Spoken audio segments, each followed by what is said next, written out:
I'm Madison, 27 years old, and I still remember that beautiful spring morning when the gold-embossed envelope arrived at my parents' house. An invitation to my cousin Samantha's wedding, addressed only to my parents. Not me. The cousin I grew up with, shared every secret with, who once promised I'd be her maid of honor.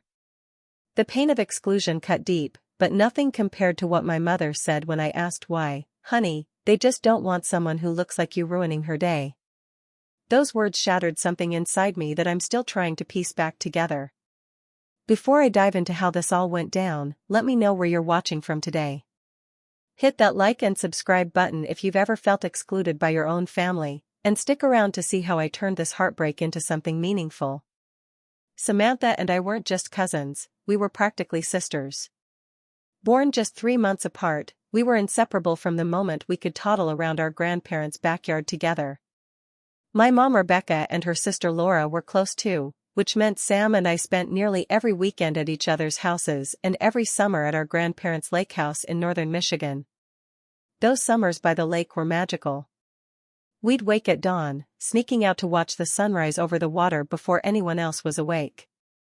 We built elaborate sandcastles that we'd decorate with wildflowers and pebbles, telling each other they were fairy palaces. At night, we'd lie on the old wooden dock, counting stars and making wishes, our pinkies linked as we whispered our deepest secrets to each other. "I wish Bobby Hansen would notice me," 12-year-old Samantha would say. "I wish people would stop staring at my face and just see me," I'd reply. I was born with partial facial paralysis, Mobius syndrome, the doctors called it. The right side of my face doesn't move the way it should. I can't smile evenly, my right eye doesn't blink normally, and my speech is sometimes a little slurred when I'm tired. Growing up, it made me the target of relentless bullying and staring. But never from Samantha. She was my fiercest protector, my loudest cheerleader. In 4th grade, when Abigail Taylor mimicked my funny face on the playground, Samantha marched right up and told her, "Madison's face is perfect exactly how it is. And at least she can change her clothes, but you'll always have an ugly personality." She got sent to the principal's office for that one, but she told me later she didn't regret it one bit. When we were 13, curled up in sleeping bags during one of our countless sleepovers, Sam grabbed my hand in the darkness and made a solemn vow. "When I get married someday, you're going to be my maid of honor. And when you get married, I'll be yours. Promise?" "Promise," I whispered back, feeling like the luckiest girl in the world to have a cousin like her. My mother, Rebecca, was a different story. She loved me, I never doubted that.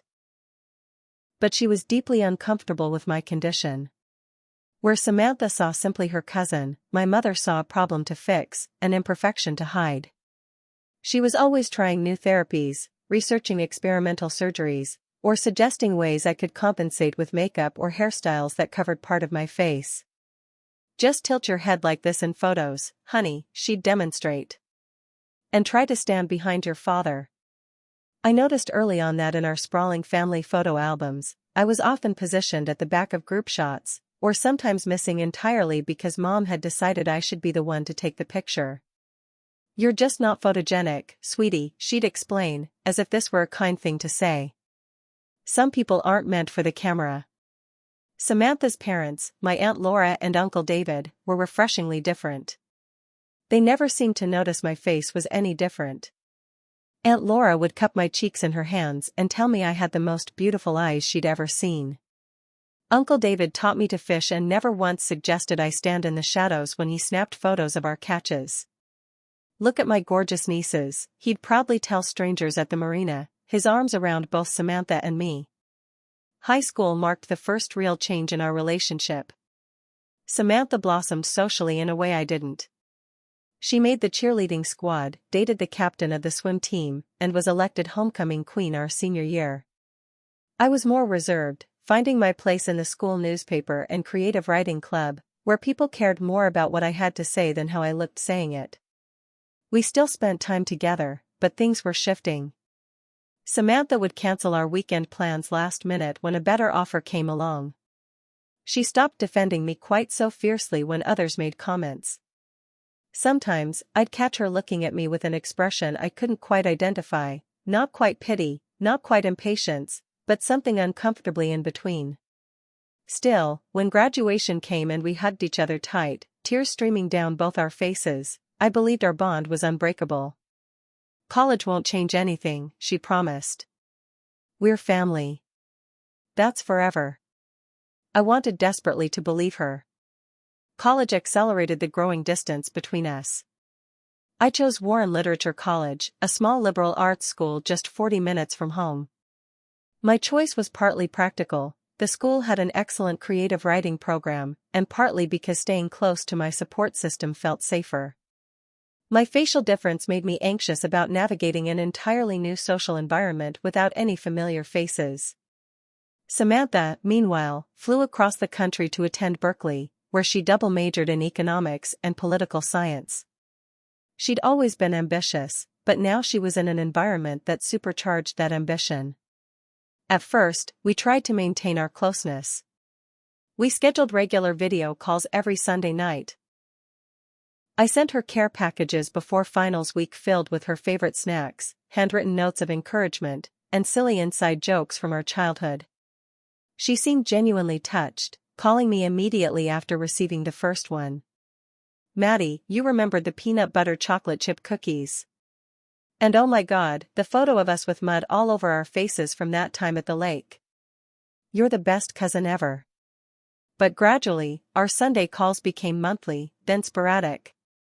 Her responses to my texts grew shorter, often coming days later with apologies about how busy she was. The time difference became a convenient excuse. My care packages continued, but her effusive thank yous turned into brief texts. "Got the package. Thanks. Swamped with midterms, call you soon." Soon rarely came. Meanwhile, I was undergoing my own transformation, though quieter and less visible than Samantha's glamorous college experience. During sophomore year, my therapist suggested I join a support group for people with facial differences. Those Tuesday night meetings in a fluorescent-lit church basement changed my life more than any class I took. There, I met people of all ages living with everything from cleft palates to severe burn scars to conditions like mine. They shared strategies for handling stares and comments, but more importantly, they modeled something I'd never fully grasped: unapologetic self-acceptance. Eleanor, a 62-year-old elementary school principal with a port wine stain covering half her face, became my mentor. "I spent 30 years of my life trying to hide," she told me one evening after the meeting. One day I realized I'd wasted all that energy trying to make other people comfortable instead of making myself happy. Through the support group, I started volunteering with a program that helped teenagers with facial differences navigate the social challenges of high school. Speaking to them about my own experiences, I found my voice as a writer and advocate. By senior year, I was publishing articles in online magazines about disability representation and beauty standards. My mother remained frustratingly consistent. When I showed her my first published piece, an essay about growing up with Mobius syndrome that was featured in a national magazine, she skimmed it quickly and said, "This is nice, honey, but have you thought more about that corrective surgery Dr. Myers mentioned?" I was reading about a new procedure they're doing in Switzerland. During this time, I also met James, a graduate student in journalism who interviewed me for a project on disability advocacy. With his warm brown eyes and habit of focusing so intently on whoever was speaking that they felt like the most important person in the world, James quickly became a central part of my life. He was the first person who made me feel not just accepted despite my face, but beautiful exactly as I was. "Your smile is my favorite thing in the world," he told me one night as we walked back to my apartment after dinner. "It's completely unique, one of a kind, just like you." After graduation, I built a modest but growing career as a freelance writer and disability advocate, while James landed a job at a digital media company. We moved into a small apartment together in Chicago, where I could continue my advocacy work while building my writing portfolio. Tracking Samantha's life became increasingly easy, despite our minimal direct contact. Her Instagram transformed from casual college photos to carefully curated images of a glamorous life in San Francisco's financial district. She worked for an investment firm, traveled to exotic locations, and socialized with a crowd of beautiful, polished people who all looked eerily similar in their perfection. What hurt more than the lack of communication was noticing how Samantha had begun editing me out of our shared history. She'd post throwback photos from our childhood, but only ones where I was barely visible or not present. A picture from our 16th birthday celebration, we'd always celebrated together, being born so close, showed Samantha blowing out candles, carefully cropped to remove me standing beside her. Another time, she posted about summers at the lake with family with a collection of photos that somehow excluded all evidence of my existence, despite my presence in those memories. It was as if she was curating a history where I had never been central to her life, or perhaps had never existed at all. I discovered Samantha's engagement the way everyone else in her extended social circle did, through an elaborately staged Instagram post. She and Ryan, a handsome investment banker with a square jaw and perfect teeth, posed on a beach at sunset, her hand extended toward the camera to showcase an enormous diamond ring. The caption read, "I said yes to forever with the love of my life. #future Mrs. Williamson." The photo had thousands of likes within hours. I stared at it for a long time before typing a congratulatory comment, trying to ignore the stinging realization that my own cousin hadn't thought to tell me personally before announcing it to the world. Later that day, I sent her a text, "Congratulations on your engagement. The ring is beautiful, and you look so happy. I'd love to hear all about how he proposed when you have time to talk." Her response came 2 days later, "Thanks, Madison. So crazy busy with everything. We'll definitely catch up soon." We didn't. 2 weeks after the engagement announcement, my parents invited me to dinner. They rarely initiated family gatherings without a holiday as excuse, so I knew it must be about Samantha's engagement. I arrived to find not just my parents, but my aunt and uncle and 2 other sets of extended family members. "There she is." My mother kissed my cheek as I entered. "We were just talking about Samantha's big news. Can you believe our little Sammy is going to have the wedding of the century?" Everyone at the table was buzzing with details about the engagement. Apparently, Ryan had rented out an entire restaurant for the proposal, hired a photographer to capture the moment, and flown in Samantha's favorite flowers from Ecuador. The wedding would be at the Fairmont Hotel in San Francisco, with an estimated guest list of 300. "The Williamsons are practically San Francisco royalty," my mother explained to anyone who would listen. "Ryan's father is on the board of 5 major companies. They're talking about a feature in Modern Bride." I listened quietly, picking at my food and trying to ignore the uncomfortable feeling spreading through my chest. When I attempted to join the conversation, asking about the wedding date or offering a memory of Samantha as a child, my mother would somehow talk over me or quickly redirect the discussion. After dinner, as everyone moved to the living room for coffee, I overheard my mother talking to Aunt Laura in the kitchen. "I hope Madison doesn't expect to be in the wedding party," she was saying in a low voice. "You know how Samantha has always been about appearances, and with the Williamsons being so prominent." "Well, I'm just saying it might be awkward for everyone." "Rebecca, that's a terrible thing to say," Aunt Laura responded, though her tone lacked conviction. "The girls were so close growing up." "We're being the operative word," my mother replied. "You know I love Madison more than anything, but we have to be realistic about these things. A wedding like this is all about the photographs and the video. Madison would stand out, and not in the way Samantha would want." I backed away silently, my appetite completely gone. The casual cruelty of my mother's words made me physically ill. That night, back at our apartment, I broke down crying as I told James what I'd overheard. "They were talking about me like I was some kind of problem to manage," I sobbed.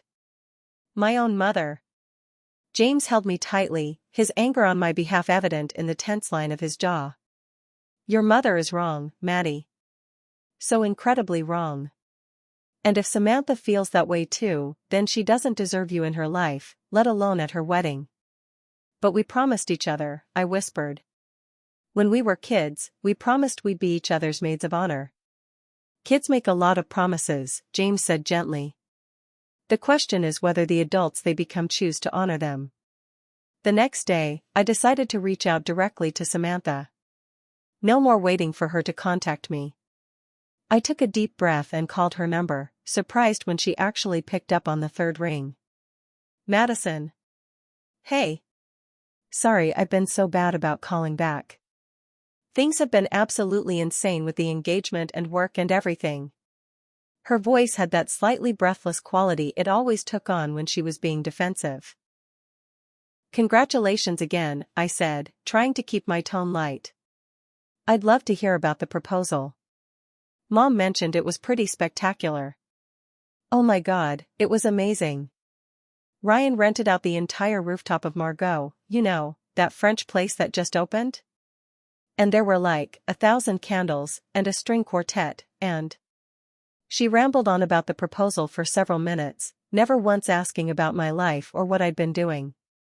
When she finally paused for breath, I took my chance. Sam, I'm really happy for you. And I was wondering about the wedding plans. We always said we'd be in each other's weddings, remember? There was a pause, just a fraction too long. Oh, Maddie, things are just so complicated with this wedding. Ryan's family is very traditional, and his mother has all these expectations. We're still figuring out the wedding party and everything. Right, I said, my throat tightening. But we're still family, Sam. I'd love to be part of your day, whatever role makes sense. Another pause, longer this time. Of course we're family. Always will be. Listen, I really have to run, I'm meeting with the wedding planner in 20 minutes. But let's definitely catch up soon, okay? I promise. The call ended, and with it, the last of my illusions about where I stood with my cousin. The vague promises of catching up soon hung in the air like the lingering scent of a perfume too sweet to be genuine. 6 months passed with minimal contact from Samantha. Her engagement seemed to have become a full-time job based on her social media, endless posts about venue tours, cake tastings, dress fittings, and bridal showers thrown by Ryan's family and her new circle of friends. Not once was I included in any of these events. Still, some naive part of me held on to hope. Perhaps she was waiting to ask me in person next time she visited family. Maybe there would be a special role saved for me, acknowledging our shared history even if I wasn't in the wedding party. That hope died on a Tuesday in April. I still had mail delivered to my parents' house occasionally, magazine subscriptions I hadn't updated, and the odd piece of official correspondence. Mom called that morning, her voice bright with excitement. The wedding invitations came today. Oh Madison, they're absolutely gorgeous. Heavy cream cardstock with gold foil lettering and the most beautiful custom watercolor of the San Francisco skyline inside. That sounds lovely, I said, my stomach already nodding. Is mine there too? There was a pause, then my mother's voice dropped to a more careful tone.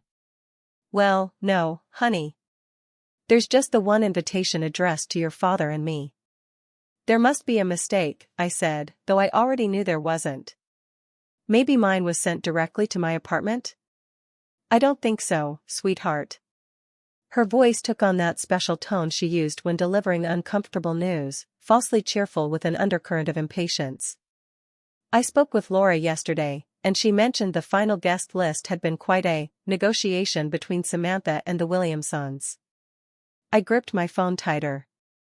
Mom, are you telling me I'm not invited to my own cousin's wedding? The cousin I grew up with? Who I spent every summer with for 18 years? Now Madison, don't get upset. These society weddings are very particular affairs. The Williamsons are paying for everything, and they had to be selective. Selective? It's a 300-person wedding. Are you seriously telling me there wasn't room for one more person? For family? My mother sighed, that martyred sound I knew so well. Honey, they want a certain aesthetic for the day. All those professional photos, the video, you understand. No, Mom, I don't understand, I said, my voice rising. Why don't you explain it to me? There was a long pause, and then she said it, the words that would echo in my head for months afterward. Honey, they just don't want someone who looks like you ruining her day. The world seemed to stop. My mother had always been insensitive about my facial difference, always pushing for fixes and suggesting ways I could be less visible, but she had never been quite so nakedly cruel before. "Madison? Are you there?" Her voice seemed to come from very far away. "Did Samantha say that?" I managed to ask, my voice barely above a whisper. "Not in those exact words, of course," my mother backpedaled. "But it's a very expensive wedding, with photographers from that high-fashion magazine, and Ryan's family is very image-conscious, and—" "Stop," I cut her off. "Just stop talking." In the background, I could hear my father asking what was wrong. My mother covered the phone, but I could still hear her muffled explanation. "She's upset about the wedding invitation." I told her not to take it personally. Not take it personally. As if being explicitly uninvited from a family event because of my face was something I could or should brush off as a casual slight. "Madison," my father's voice now, having taken the phone from my mother. "Your mother didn't mean it like that. We know you're disappointed, but—" "No, Dad," I interrupted, tears now flowing freely down my face. "You don't get to excuse this. Either of you. Tell Mom I'll talk to her when she's ready to apologize, really apologize, for what she just said." I hung up and collapsed onto my couch, sobs racking my body.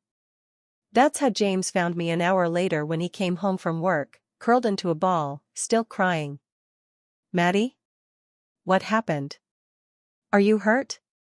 He rushed to my side, genuine fear in his eyes. Through broken sobs, I told him everything: the invitation, my mother's words, the casual way my existence had been deemed inappropriate for my own cousin's perfect day. James held me tightly, his body tense with anger. "That's not just wrong, Maddie. It's cruel. Unforgivably cruel. The worst part," I said, wiping at my tears, "is that I still love them. I still want them to want me there." "How pathetic is that?" "It's not pathetic," James said firmly. "It's human. They're your family. You're allowed to want their love and acceptance. But you deserve so much better than this." In the days that followed, I spiraled into a depression unlike anything I'd experienced before. All the progress I'd made in accepting myself, all the confidence I'd built through my advocacy work, it all seemed to crumble under the weight of this rejection. I called in sick to my freelance assignments. I avoided social media where Samantha's wedding preparations dominated my feed. I even canceled my appearance at a disability awareness panel I'd been looking forward to for months. The childhood insecurities I thought I'd conquered came roaring back with a vengeance. I caught myself avoiding mirrors, hiding my face behind my hair, speaking less in public. It was as if I'd regressed to my teenage self, ashamed and trying to disappear. "I hate that they still have this power over me," I confessed to James one night. "I thought I was stronger than this." "You are strong," he insisted. "But you're also human. Give yourself permission to feel hurt, Maddie. Just don't let them convince you that you deserve this treatment. You don't." I knew he was right, but knowledge and feeling are different things. It would take time to find my way back to the self-acceptance I'd worked so hard to build. As the wedding date approached, I tried my best to ignore it. I muted Samantha on social media, asked my parents not to mention it during our now strained phone conversations, and threw myself back into work with a desperate intensity. I took on extra writing assignments, volunteered additional hours with my support group, anything to keep my mind occupied. But the wedding was like a black hole, exerting its gravitational pull no matter how I tried to escape it. 2 weeks before the big day, my mother called, her voice brittle with excitement. "I just picked up my dress for the wedding," she gushed, apparently having forgotten or chosen to ignore my request not to discuss it. "It's this gorgeous midnight blue with beading along the neckline. The saleswoman said it makes me look 10 years younger." "That's great, Mom," I replied flatly. "And you won't believe the itinerary they sent us. The rehearsal dinner is at that famous rooftop restaurant where all the celebrities go. Then there's a welcome brunch, the ceremony at Grace Cathedral, reception at the Fairmont, and a farewell brunch the next day. It's practically a full weekend of events." Each detail was a tiny needle pricking at my heart. Not only was I excluded from the wedding itself, but from an entire weekend of family gatherings. Sounds like they've thought of everything, I said, unable to keep the bitterness from my voice. My mother paused, finally seeming to register my tone. Madison, I wish you wouldn't be like this. It's not healthy to dwell on disappointments. You should be happy for Samantha. I am happy for her, Mom. I'm just not happy about being explicitly uninvited because of how I look. That's not, she began, then stopped. Well, anyway, I should go. I have to pick up your father's tux from the tailor. After hanging up, I made a decision. I couldn't sit alone in my apartment while my entire family celebrated without me. James and I would plan a weekend away, maybe a cabin in Michigan, near the lake where Samantha and I had spent those childhood summers. We could hike, disconnect from social media, make new memories to replace the ones being created without me. James was enthusiastically on board, finding a charming rental property and planning activities to keep us busy. For the first time in weeks, I felt something like anticipation instead of dread. Then, 3 days before the wedding weekend, disaster struck. James's grandmother suffered a severe stroke, and he needed to fly immediately to Arizona to be with his family. You should come with me, he offered, already packing his suitcase. No, I insisted. Your family needs you right now. I'll be fine here. Maddie, I don't want to leave you alone this weekend of all weekends. Really, I'll be okay, I lied. I'll catch up on work, maybe have a spa day. It'll be good for me to have some alone time. Reluctantly, James left, promising to call frequently and return as soon as he could. As I closed the door behind him, the silence of our apartment engulfed me like a physical presence. I managed to maintain my composure through Friday, keeping busy with work and a marathon cleaning session of our apartment. But by Saturday morning, the wedding day, my resolve crumbled. Despite my best efforts, I found myself checking social media. The hashtag Samantha and I was flooded with posts from excited guests arriving at the cathedral, photos of elaborate floral arrangements, glimpses of Samantha getting ready with her bridesmaids. In one photo posted by a cousin, I spotted my parents in the background, my mother resplendent in her midnight blue dress, my father looking uncomfortable but handsome in his tuxedo. They were smiling, chatting with relatives I recognized but hadn't seen in years. Everyone together, a family united in celebration. Everyone except me. I tried distracting myself with television, with cleaning, with a long bath. Nothing worked. The wedding was scheduled for 4 o'clock. At 3, I found myself staring at my car keys on the kitchen counter. The Fairmont was only a 3-hour drive from Chicago. Don't be ridiculous, I told myself aloud. You weren't invited. You can't just show up. But a voice inside me, growing louder by the minute, kept asking, why not? Why shouldn't I confront this rejection head-on? Why should I be the one hiding away, as if I had something to be ashamed of? By 3:30, I was in my car, hands shaking as I programmed the GPS for San Francisco. The drive was a blur of conflicting emotions, anger, hurt, nervous anticipation, fear. I practiced what I might say, rehearsing confrontations with Samantha, with my mother, with Ryan and his judgmental family. Then I'd catch myself and wonder if I was making a terrible mistake. Should I turn around? What exactly did I hope to accomplish? But I kept driving, pulled forward by some force beyond rational thought. Whatever happened, I needed to face this directly rather than hiding away, erased from my own family narrative. I arrived at the Fairmont just after 7, the ceremony long over, the reception in full swing. I sat in the parking lot for nearly 30 minutes, gathering my courage. Through the hotel's grand windows, I could see glimpses of the celebration, the glow of chandeliers, the movement of elegantly dressed guests, the flash of a photographer's camera. Finally, I stepped out of my car, smoothed down the simple black dress I'd hastily changed into at a rest stop, and walked toward the entrance. My heart pounded so loudly I was certain everyone could hear it as I approached the ballroom doors. The reception was even more lavish than I had imagined. Crystal chandeliers cast a warm glow over tables adorned with towering flower arrangements. A string quartet played in one corner while waiters in crisp uniforms circulated with champagne and hors d'oeuvres. Everything gleamed, the silverware, the glassware, the smiles of the beautiful people who filled the room.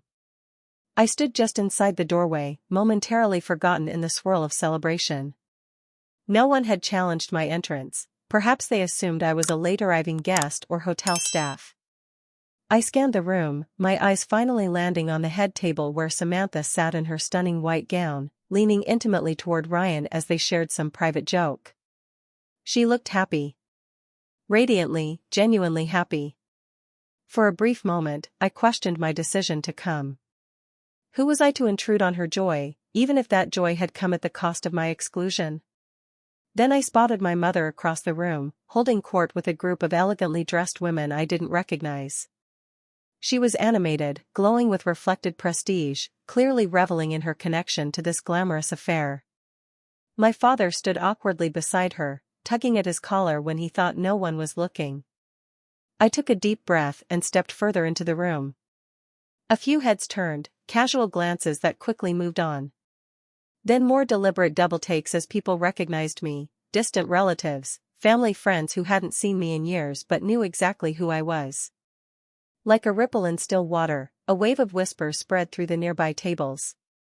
I continued walking, my eyes fixed on Samantha, who remained oblivious to my presence, laughing at something Ryan's best man was saying. Then my mother saw me. Her face drained of color so rapidly I thought she might faint. She excused herself hastily from her conversation and intercepted me before I could reach the head table. "Madison. What are you doing here?" she hissed, her smile frozen in place for the benefit of onlookers. "You can't just crash the wedding. What will people think?" "I don't care what they think," I said, my voice steadier than I felt. "I'm here to talk to Samantha." "Absolutely not," my mother gripped my arm. "You'll cause a scene and ruin her perfect day. I'm begging you, leave now before she sees you." "Too late for that, Mom," I said, gently removing her hand from my arm. Samantha had spotted us. Her expression transformed from confusion to shock to something like fear. She whispered urgently to Ryan, whose head snapped up to stare in my direction. He frowned, leaning over to ask a question that I could read on his lips even from across the room. "Who is that?" The fact that my cousin's husband didn't even recognize me from photos or stories told me everything I needed to know about how thoroughly I had been erased from Samantha's narrative. My mother was still pleading with me to leave, but I moved past her, walking directly toward the head table. The murmuring in the room grew louder. I saw Uncle David rise from his seat, concern etched on his face. Aunt Laura looked stricken, frozen between standing and sitting. Samantha stood as I approached, her knuckles white where she gripped the table edge. "Madison," she said, her voice barely audible above the music. What are you doing here?" Ryan stood now too, tall and imposing in his tailored tuxedo. "Is there a problem?" he asked, glancing between Samantha and me with growing confusion. "You don't recognize me?" I asked him directly. "I'm Samantha's cousin. We grew up together. We were like sisters." His brow furrowed. "I didn't realize." "That's just it," I interrupted, my voice carrying now. "You didn't realize because Samantha has worked very hard to make sure you never knew I existed." I turned back to my cousin, whose perfect makeup couldn't hide her pallor. "Haven't you, Sam?" By now, the string quartet had stopped playing. The room had gone quiet except for the occasional uncomfortable cough or whispered question. All eyes were on us.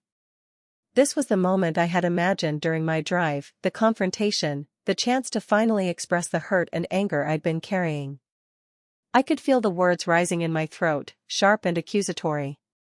But looking at Samantha's face, the face I'd known since childhood, now twisted with shame and fear, something else emerged instead. "I didn't come here to ruin your wedding," I said, my voice clear but controlled.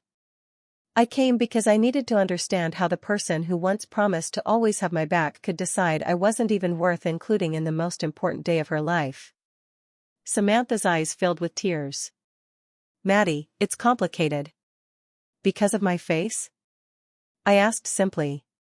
Because I don't fit the aesthetic? Because what, I'd ruin the wedding photos?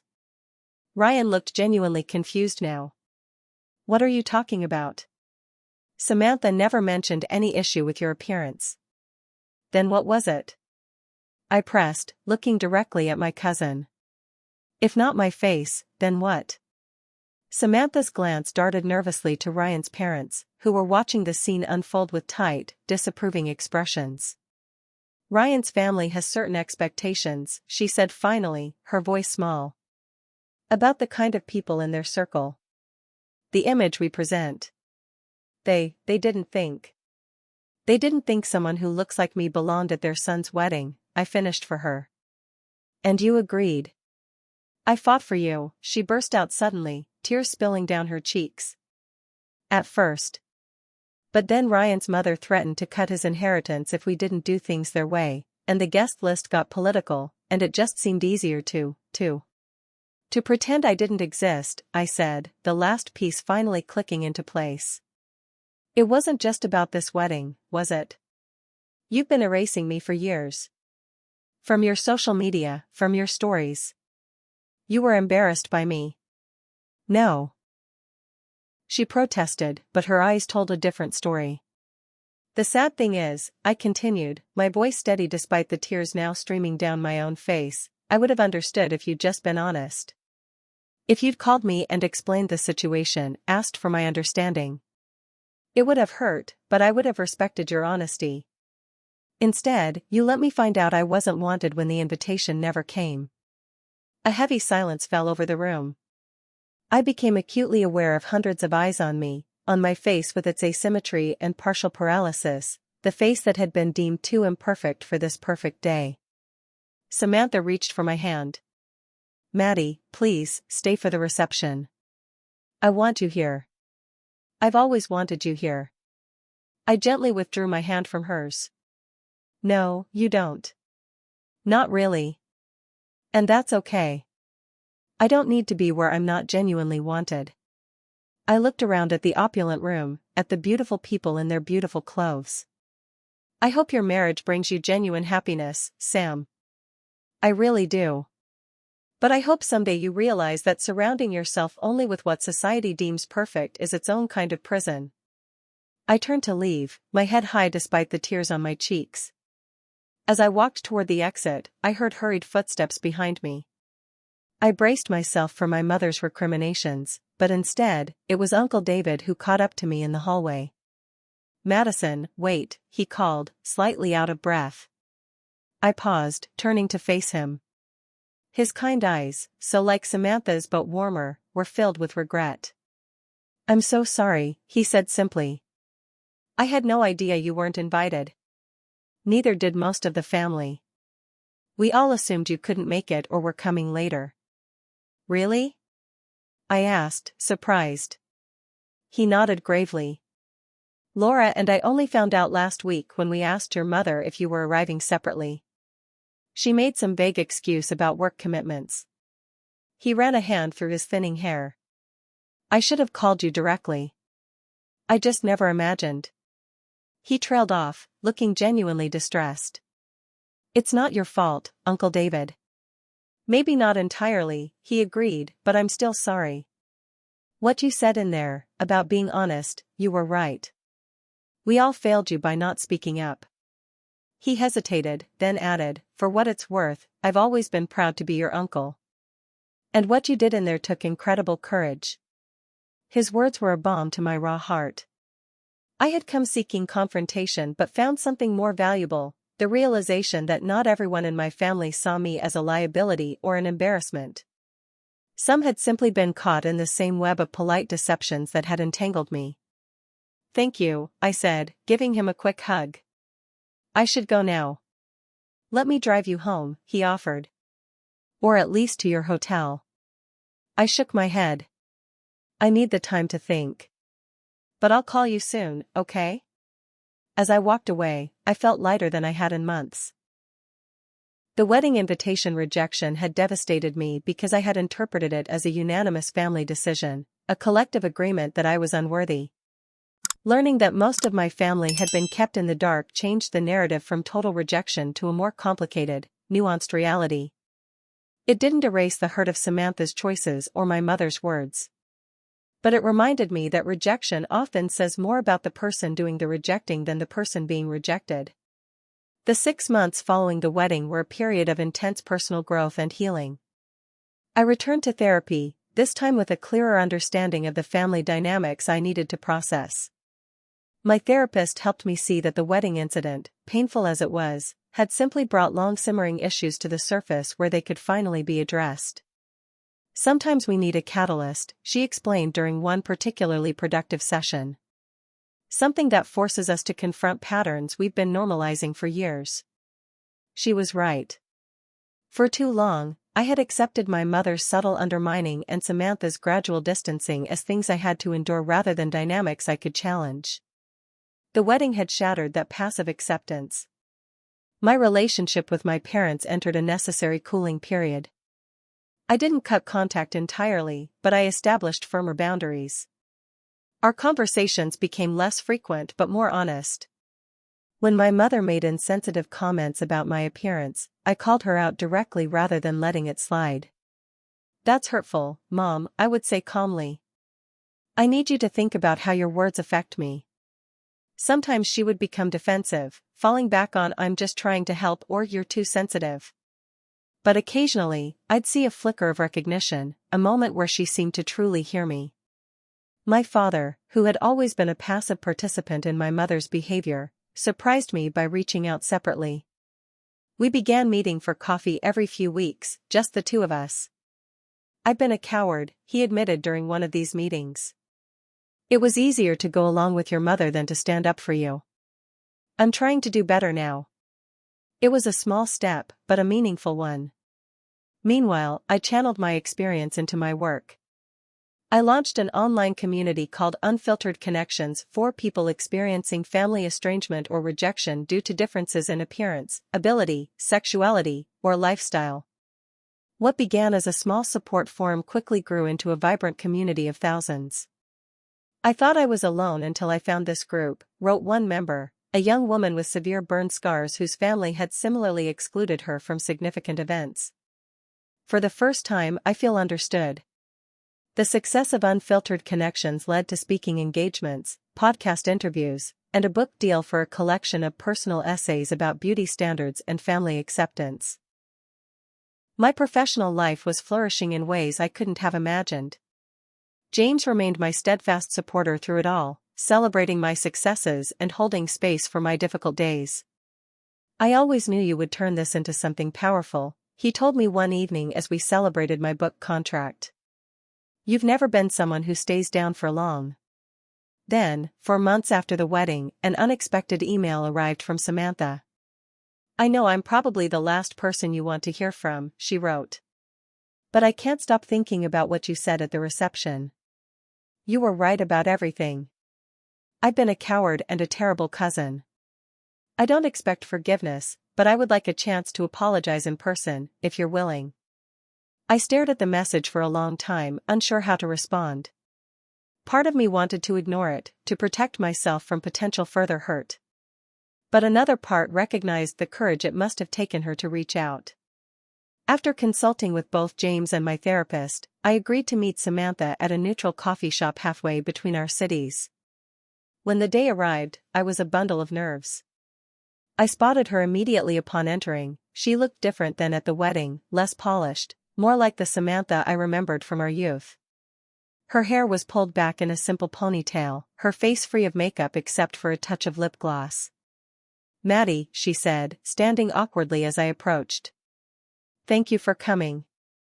We ordered our drinks and found a quiet table in the corner, away from other customers. For several minutes, we engaged in stilted small talk about the weather and the coffee. Then Samantha took a deep breath. "I've practiced what to say 100 times, but now it all seems inadequate," she began. "The simple truth is I betrayed you. Not just with the wedding, but for years before that.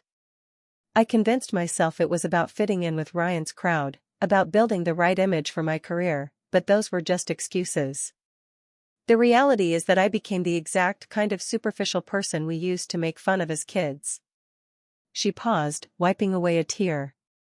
The worst part is that I didn't even realize how far I'd strayed until I saw you standing there at the reception. The look on your face, it was like looking in a mirror and seeing who I'd become. And I didn't like what I saw. What about Ryan? I asked. He seemed genuinely confused about who I was. Samantha looked down at her hands. Ryan and I are taking some time apart. The wedding was just the beginning. Once I started questioning the decisions I made about you, I couldn't stop questioning everything else. The life we were building, the values it was based on. It all started to feel hollow. I hadn't expected that. I'm sorry, I said, and meant it. Don't be, she replied with a sad smile. It's better to face these things now than years down the road. And for what it's worth, Ryan was horrified when he learned the full story. He never would have gone along with excluding you if he'd known the truth. That was all me, and his parents. We talked for hours that day, peeling back the layers of our shared history and the paths that had led us apart. There were more tears, difficult admissions, moments of unexpected laughter. It wasn't a magical reconciliation, too much had happened for that, but it was an honest conversation between two people who had once meant the world to each other. I don't expect us to go back to how things were, Samantha said as we prepared to leave. I'm not sure that's even possible. But I'd like to try building something new, if you're open to it. Something based on who we are now, not who we were or who others expect us to be. I considered her words carefully. I'd like that too, I said finally. But I need you to understand that I have boundaries now. Real ones. And I won't compromise them, not even for family. That's fair, she nodded. More than fair. As for my mother, reconciliation came more slowly and with more setbacks. Unlike Samantha, she struggled to acknowledge the harm she had caused, often reverting to defensive justifications when confronted with her behavior. I only ever wanted what was best for you, she would insist. The world is cruel to people who are different. I was trying to protect you. But even she began to change, in small ways at first. She stopped suggesting surgeries and fixes. She asked questions about my advocacy work and actually listened to the answers. After my first major speaking engagement, she sent flowers with a note that simply read, "I'm proud of you." It wasn't everything, but it was a start. The most profound changes, however, were within myself. I had always thought of acceptance as something I needed from others, particularly my family. The wedding rejection had initially reinforced that belief, making me feel that without their approval, I was somehow less worthy. But through the healing process, I came to understand that the most important acceptance was my own. Not a defiant, take me as I am stance, but a genuine, compassionate embracing of my whole self, face, history, strengths, flaws, all of it. I also discovered the power of creating my own family. Beyond James, I built deep, meaningful connections with friends who saw and celebrated me exactly as I was. My support group, the online community I'd founded, colleagues in the advocacy world, they became a chosen family that nourished me in ways my biological family sometimes couldn't. 6 months after the wedding confrontation, I stood on a stage at a major conference on beauty standards and social inclusion. Looking out at the audience of hundreds, I spotted familiar faces, James in the front row, beaming with pride, Uncle David and Aunt Laura a few rows back, even Samantha, sitting somewhat nervously near the middle. My mother had declined the invitation to attend, but for once, her absence didn't feel like rejection. It felt like a mutual recognition of where we were in our journey, moving forward, but not yet ready for this particular milestone. True acceptance, I told the audience, isn't about being invited to every table. It's about knowing your own worth so deeply that exclusion loses its power to define you. It's about creating your own tables where everyone is welcome exactly as they are. The applause was thunderous, but more meaningful were the nodding heads, the tears being wiped away, the looks of recognition on the faces before me. In that moment, I knew that the painful rejection that had once devastated me had ultimately led me to my purpose and my people. Life isn't about having a perfect face, a perfect family, or a perfect story. It's about finding meaning in our imperfections and connection despite our differences. It's about recognizing that sometimes, the very things that seem to separate us from others, our vulnerabilities, our struggles, our perceived flaws, are actually bridges to our deepest human connections, if only we have the courage to cross them. What about you? Have you ever experienced rejection from family members who were supposed to love you unconditionally? How did you handle it? I'd love to hear your stories in the comments below. And if this story resonated with you, please hit that like button and subscribe to my channel for more authentic conversations about family, self-acceptance, and finding your own path. Remember, your worth is not determined by who includes or excludes you, it's inherent, unchangeable, and completely yours. Thank you for listening, and I'm sending love to each and every one of you.